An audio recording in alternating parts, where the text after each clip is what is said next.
Director of the Newhouse Center for Humanities, and I want to welcome you all here this afternoon for the world premiere of Wellesley. And I really need to tell you how new this work is. It features two dancers, Rashaun and both formerly of Forest Cunningham Dance Company, and also two musicians, Eyvind, violist, and Jessika, Kenney, vocalist. And they met for the very first time yesterday at 2 o'clock in the afternoon.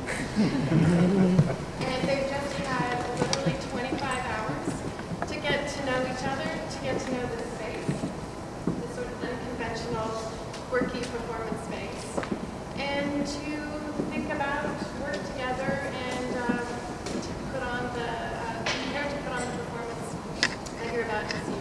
So I'm really grateful and slightly in awe that they were willing to take such risks and to embark upon such a adventuresome program, truly in the spirit of improvisation and collaboration. Today's performance is the second of 3 performance scholarly interventions into the theme of improvisation that is supported by the Newhouse Center together with departments of music and American studies. And each event is a collaboration between performers and scholars working together, thinking together about what it is that improvisation is, both as a mode of performance and as a way of getting through life. Every day we all improvise our way through surprises and everyday adventures of life in ways that are not all that different from the ways in which today's performers will be encountering each other and working through and working into the performance that you're about to see. So I want to thank you all for coming. Remind you please to turn off your cell phones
Thank you, first off, to all four, actually I think 6 performers, and the other 2 are the paper and the costumes that are behind us.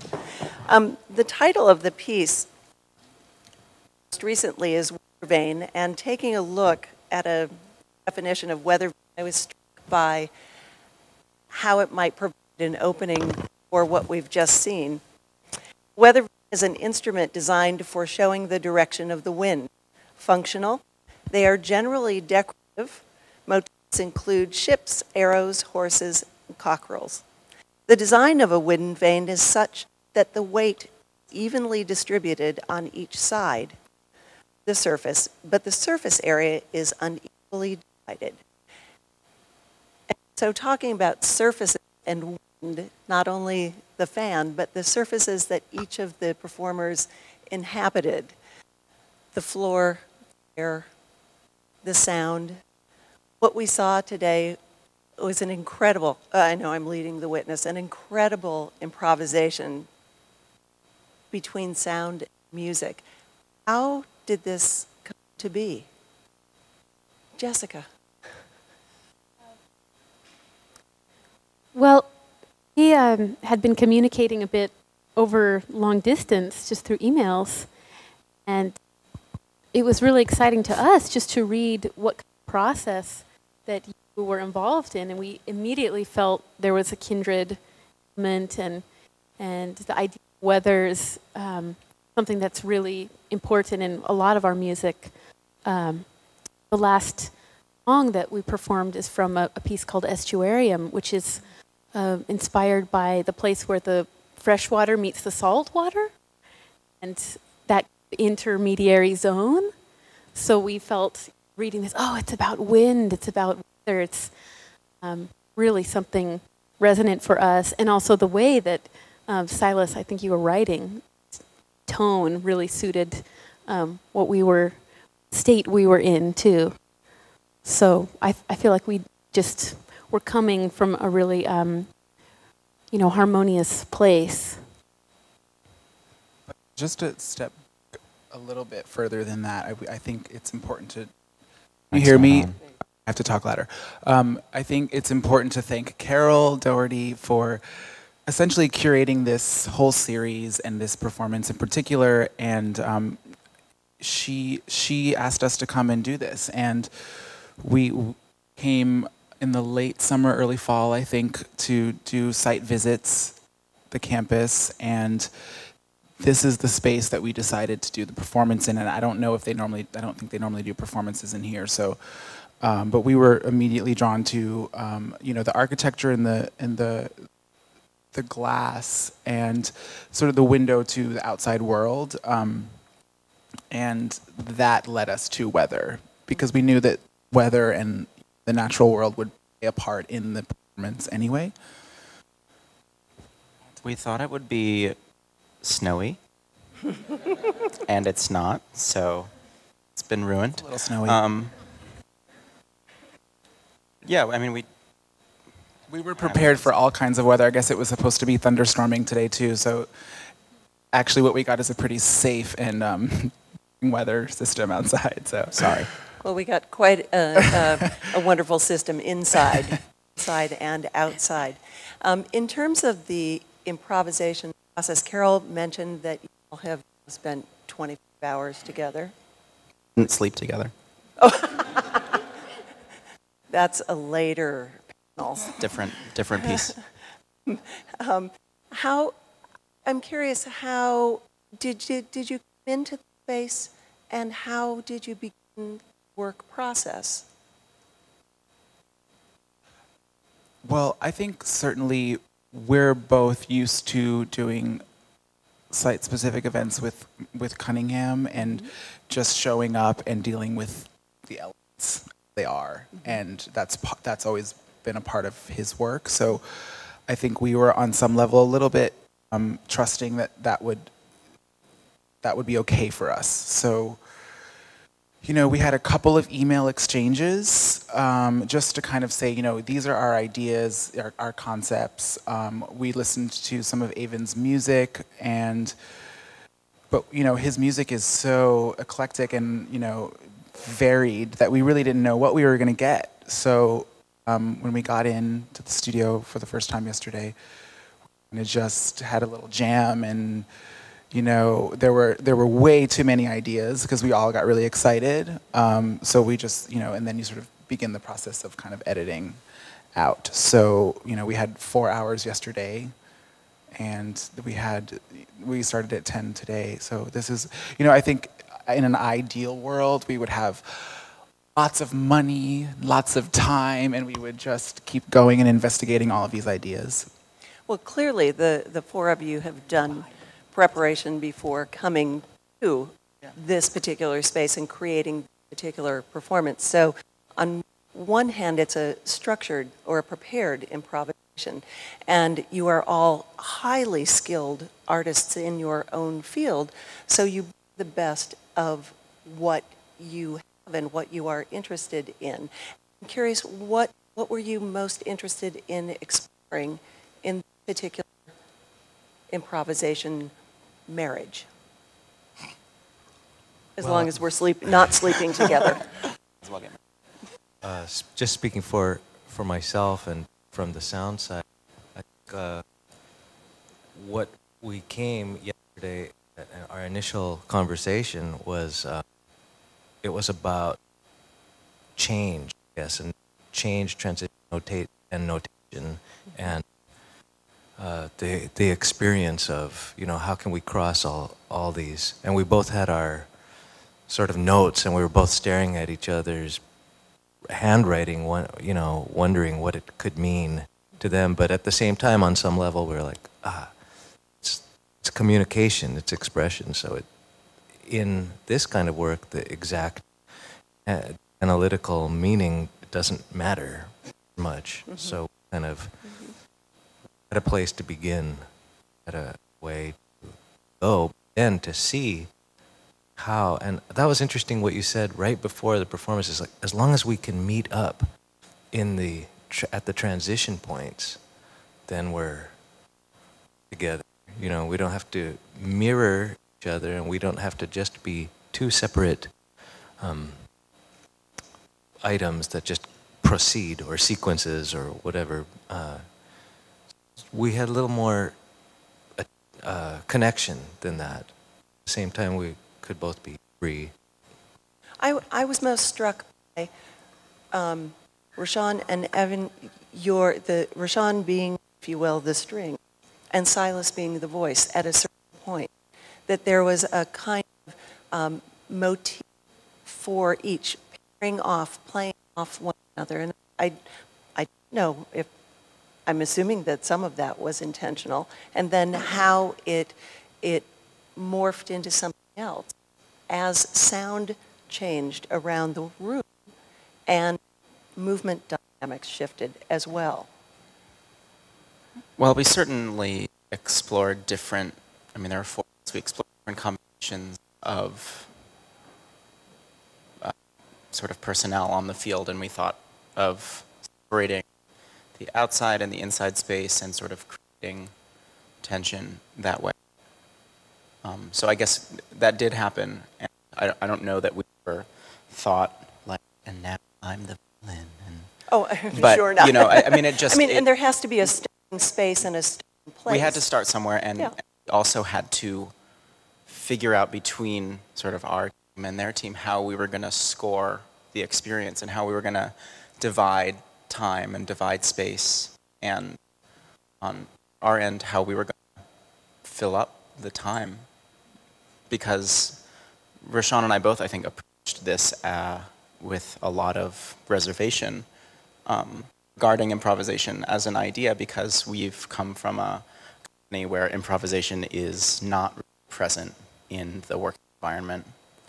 And we were trying to get out of, or sort of react to that, but also take the opportunity to move into some uncharted territory for us as dancers. And so we were experimenting with different fixed points in the field, sort of fixing space at a different time, and then fixing a certain kind of movement, or fixing, a different evolution of the movement, and we created that master score together. We got here yesterday at 2.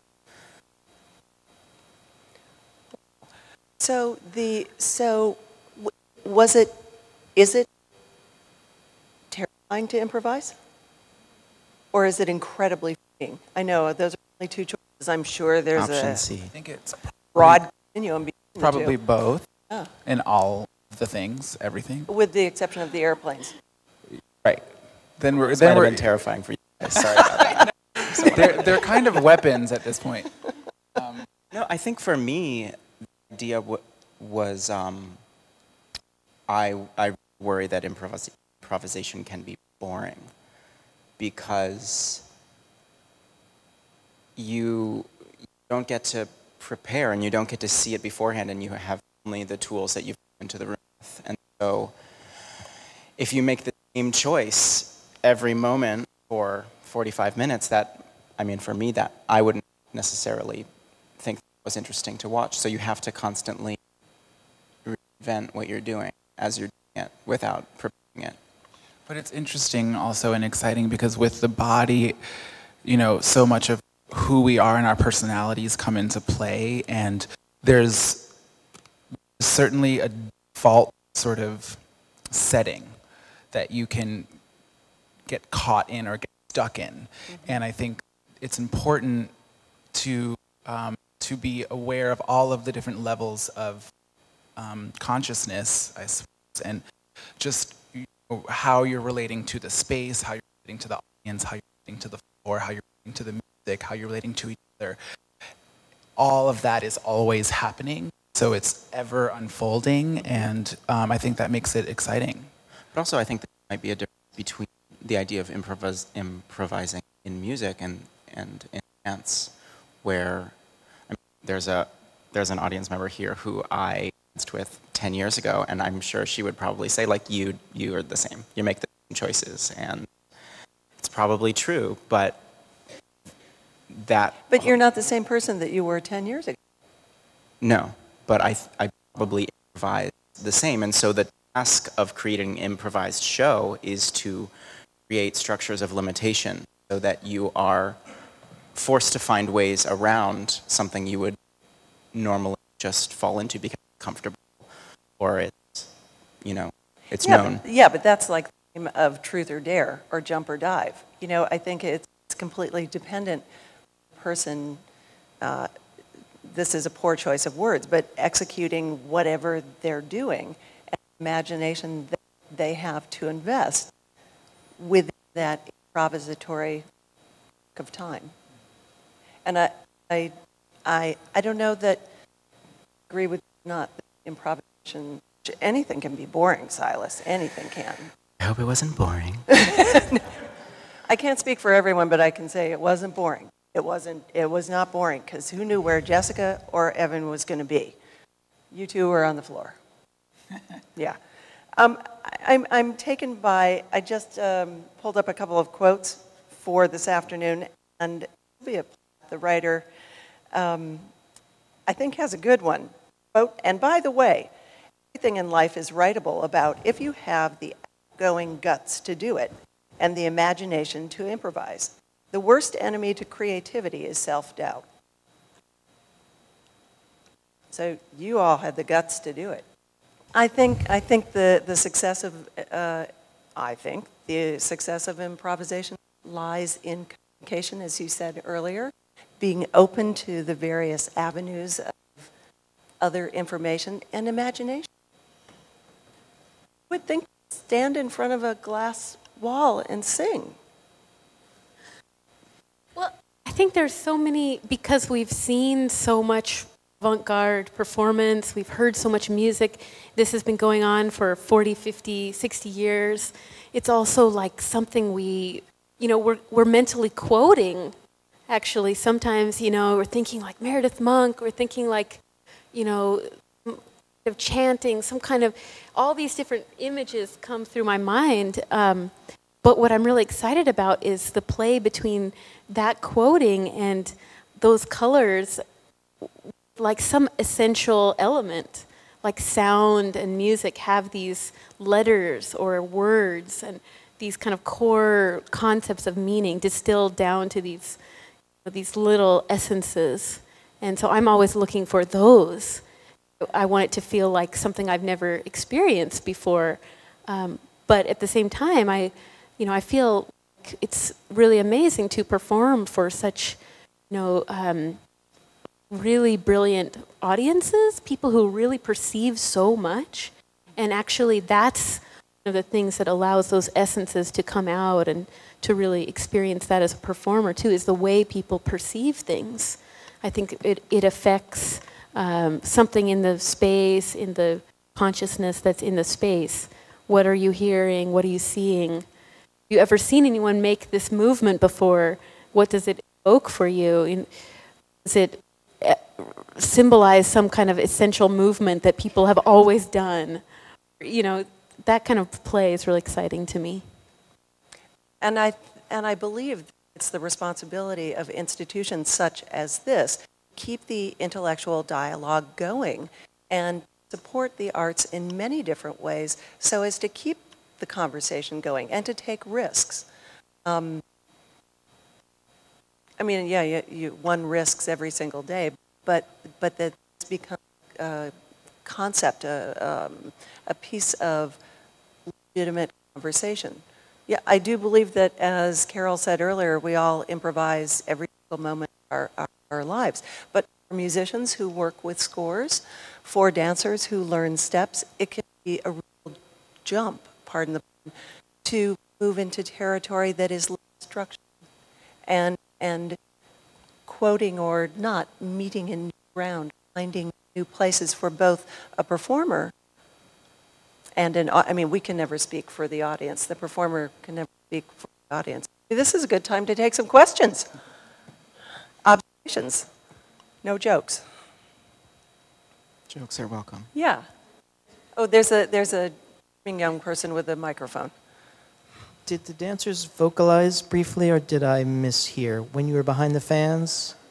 You did, okay.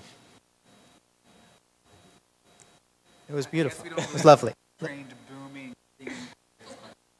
Jessika was like, just do it like this. And then would launch into something we're like, okay, we'll do it like that. I was amazed by them. I was amazed by your sounds. It was gorgeous. It's funny though, because we're also out of breath a little bit, and then we doesn't quite. But the revolutions really helped magnify the sound. What do you ask?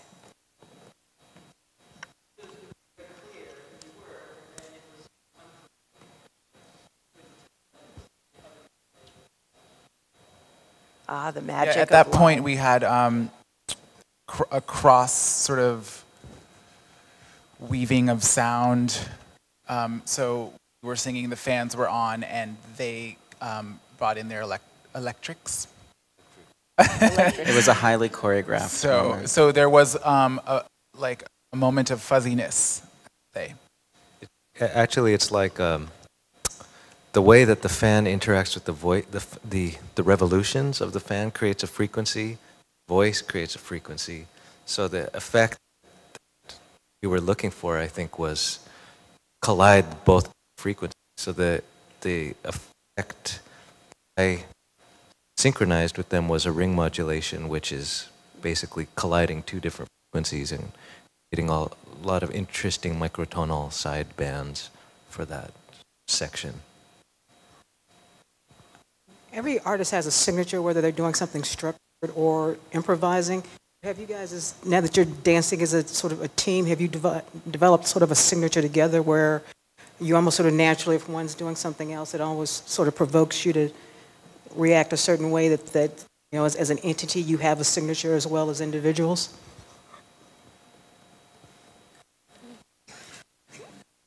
Well, we definitely don't agree on most things. And I think that rather than that being a limitation, it allows for a certain kind of specific creative freedom, because I think it's limiting to call it compromise, because I certainly get to do whatever I want with my body, and he's allowed to make whatever choices he wants in his space. But when we're making decisions about creating something together, we're only allowed to do one thing. We can't do both things at the same time. And I think approaching this work with that on the table, it made for a specific tension, or I don't know. We butt heads on a lot of things with this piece, and I think rather than nothing coming out of that, we were forced to go around it. Able to butt heads because we're so comfortable working together, and you know, to reach a certain point of comfort to be able to sort of fight and still be okay. Definitely, we talk sometimes about our tendencies, which are that, you know, I have a tendency to kind of vomit out lots of ideas and also forget them really easily, not really be attached to them. And he's much more sort of slower to accept ideas and also slower to let them go. You're the rabbit. Yeah, so turtle and rabbit, yeah.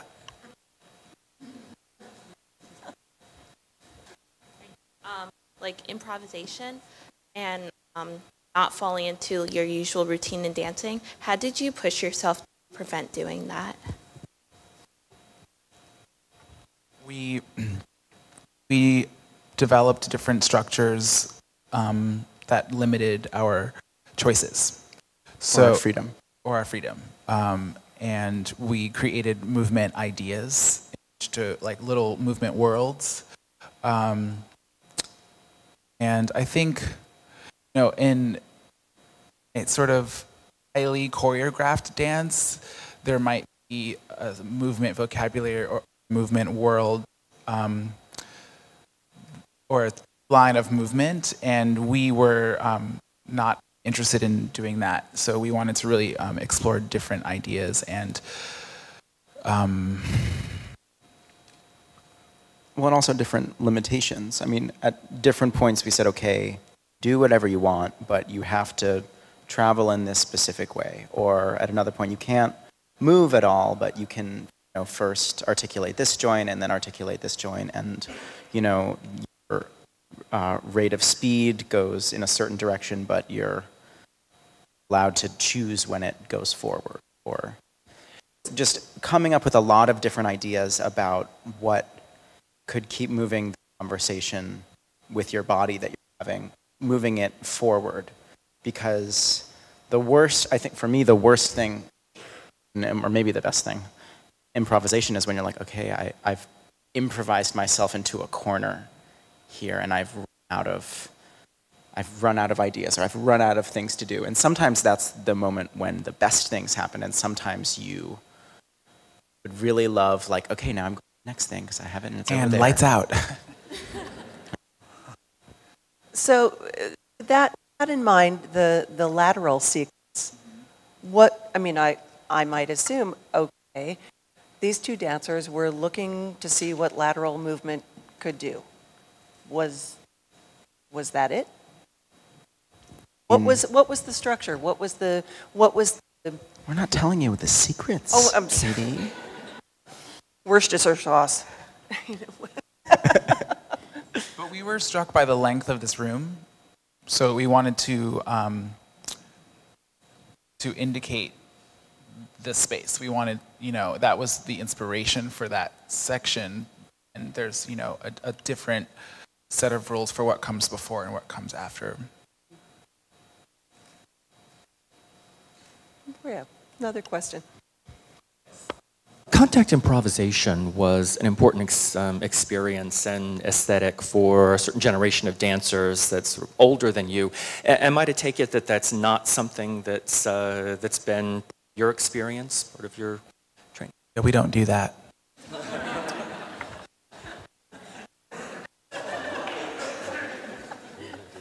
Not. I think both of us certainly have experimented with that in our pasts, but it's certainly not anything that we've done together, really.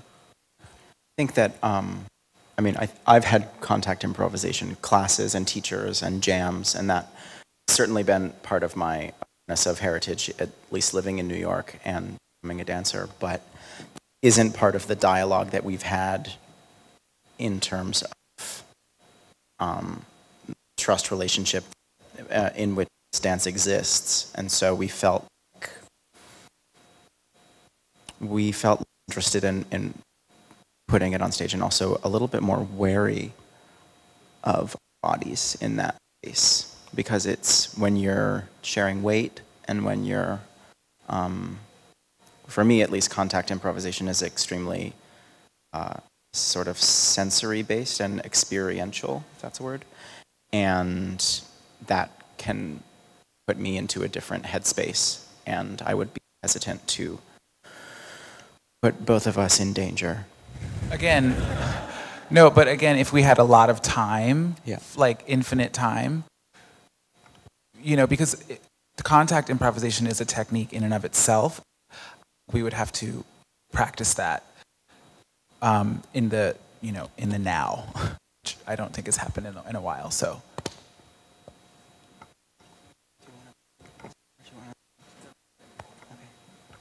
Hi, can you talk a little bit about costume in regards to material, colors, and the layering aspect? Yes. I think the costume conversation began its evolution along with the ideas of the dance. We sort of started talking about the costume and the dance at the same time, more or less, and we kept them as kind of parallel conversations. So when we started talking about, when we came to see this room and we looked out the windows, we started talking about weather systems and forces of nature, and we thought about, I guess we thought about clothes that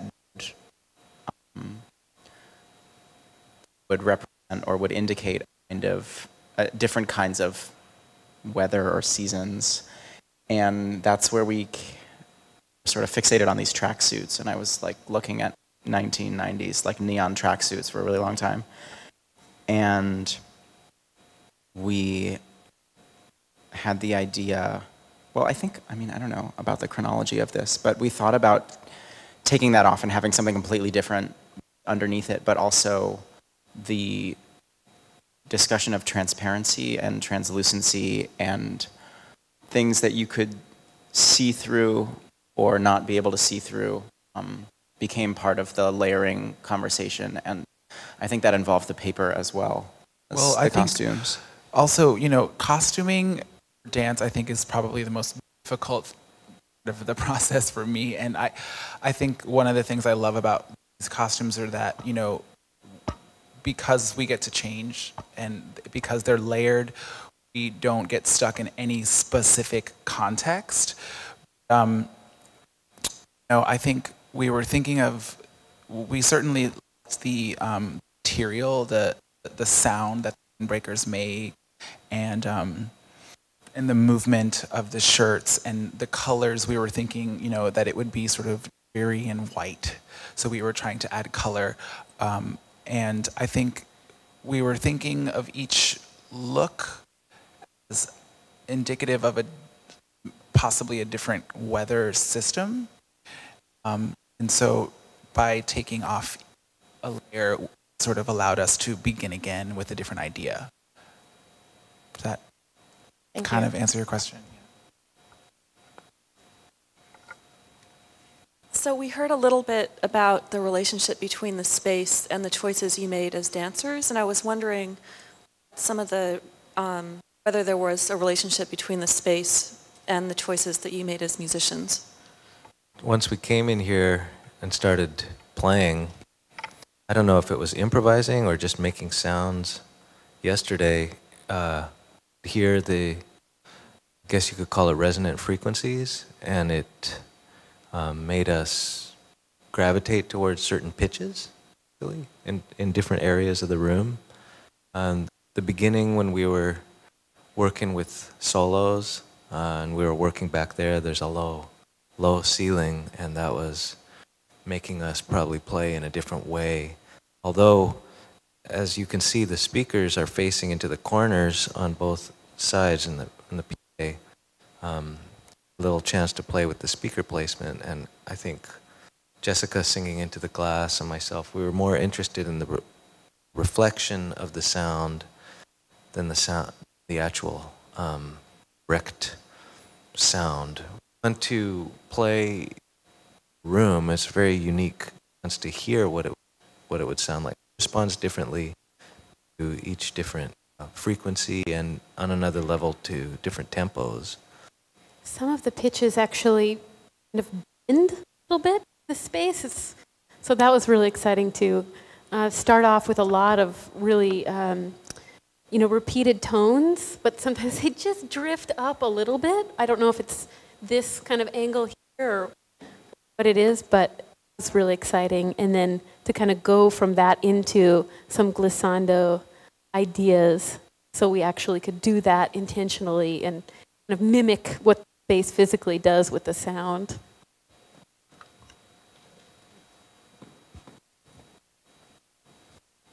As a group, since this is improvised, how are you aware of to move on to the next thing?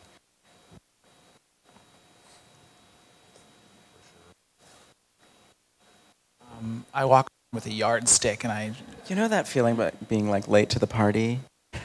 Like, oh my God, everyone's like waiting for me, and they're like, where's Silas? I think you touched upon this earlier, but we essentially have visual and sound cues and sort of touchstones along the way, and between those touchstones we are allowed to move and separate and come together in different ways. So for instance, when we got down to the center, that was a cue for them to was it to turn on the fans or to start crunching the paper. So, we used space a lot, spatial indication or a stillness, combination of both that would be clear that we decided on beforehand. We did have a map of the dance, at least for some of our cues for two of them. At least for today. I would just add that there's a lot of coincidences in timing also that happened that I trust that, and those are good signs along the way that the idea that the process has integrity can sort of hold us as we do our procedure. For example, like the last piece that we played, it ended right on cue on the last airplane that you threw. And those kind of things can't happen, actually. They can't happen, but they do only happen when you allow it to happen through a little more open process. And at that point, there's not too much difference between planning it and spontaneously creating it. And that was a very gratifying experience. One more question, yeah. I'm interested, I don't know, Silas seems to be the chronology man there. The chronology of the paper sculpture, was that an early idea when you first came here, or did that just come in the 11th hour? Did the paper sculpture and the idea that as a unifying... Yeah, that came more towards the end. I think the paper originally was a grid that, originally it was probably a clothesline, which became a grid, which became these weird spine trees yesterday. And I think the materiality of the paper came along with stop nylon because we were looking at materials that made kinds of and different frequencies of sound and sounds that would continue and crumpling something, and looked at a lot of different kinds of paper and settled on these two as kind of the two extremes of both translucency and texture. And then when we started putting them up, we didn't like it. We didn't like it, so we quit it and we put it